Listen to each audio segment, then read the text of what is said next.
নমস্কার সবাইকে মুরি ব্লগে আপনাদের অনেক অনেক স্বাগত জানাই। আজকে একটা ছোট্ট ভিডিও নিয়ে চলে এসেছি আপনাদের জন্য। আজকে সকাল সকাল আমি ভিডিওটা শুরু করলাম। আজকে অষ্টমী বাসন্তী পুজো আর যাব মন্দিরে। আমাদের এখান থেকে কাছেই মন্দির আছে, ওখানে বাসন্তী পুজো হয়, সেখানে যাব আজ। চলুন তাহলে এরপরে ঘরের কাজ করে রেডি হয়ে যায়, তারপরে যাব। আমার এই ছোট্ট ভিডিওটা যদি আপনাদেরকে ভালো লাগে তাহলে সাবস্ক্রাইব করবেন, লাইক করবেন, কমেন্ট করবেন। এখন তো খুবই গরম পড়েছে, সেজন্য জলদি একটু মন্দিরে যাব। চলুন তাহলে আপনাদেরকেও সাথে নিয়ে যাব। ওইখানে পাহাড়ে উঠতে হবে, টুঙ্গি পাহাড়ের উপরে মন্দির আছে, আপনাদেরকেও সাথে নিয়ে যাব। চলুন, আমি রেডি হয়ে গেছি, পুজোর থালাও নিয়ে নিয়েছি। এরপরে যাব মন্দিরের দিকে। আমার হাজব্যান্ড ছেড়ে দেবে, তারপরে ও নিজের কাজে যাবে কোর্টে। পৌঁছে গেছি মন্দিরে, 9টার সময় আমরা মন্দিরে পৌঁছে গেছিলাম।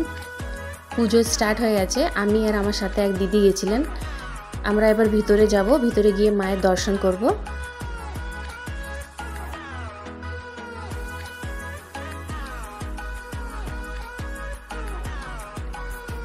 ভিতরে পুজো হচ্ছিল, আমরা মায়ের দর্শন করে আবার বাইরে যাব। বাইরে টুঙ্গি বাবা আছেন, শিব বাবা আছেন, সেখানে আমরা যাব একটু পুজো করতে। এই যে টুঙ্গি বাবা এখানে আছেন, দেখুন। এখানে আমরা পুজো করে নিচ্ছি, এবার যাব শিব মন্দিরের দিকে। এটা শিব মন্দির, আগেও আমরা এসেছিলাম এখানে, আর আমি ভিডিও শেয়ার করেছিলাম আপনাদের জন্য।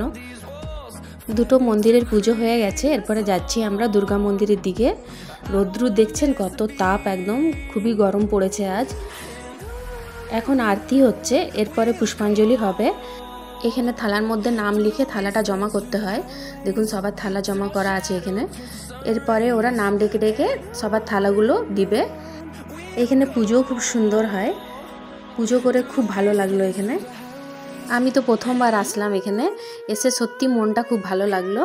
পুজো হয়ে গেছে, এবারে এসে আমরা বাইরে বসেছি, এখন 12টা বাজে। এখানে আবার সব ব্রতীদের জন্য শরবতের ব্যবস্থা করা আছে। সবাই পুষ্পাঞ্জলি দিয়ে দিয়ে গিয়ে শরবত খাচ্ছে, যে যত শরবত খেতে পারে। আমরাও গিয়ে শরবত খেলাম, এরপরে যাব বাড়ির দিকে। চলুন তাহলে। টুঙ্গি পাহাড়ে উঠবার জন্য দুটো রাস্তা আছে, একটা ছোট মুড়ি দিয়ে, একটা গোলা রোড দিয়ে। এবারে আমরা ছোট মুড়ি দিয়ে এসেছি। চলুন তাহলে ভিডিওটা এখানে শেষ করছি। সবাই ভালো থাকবেন।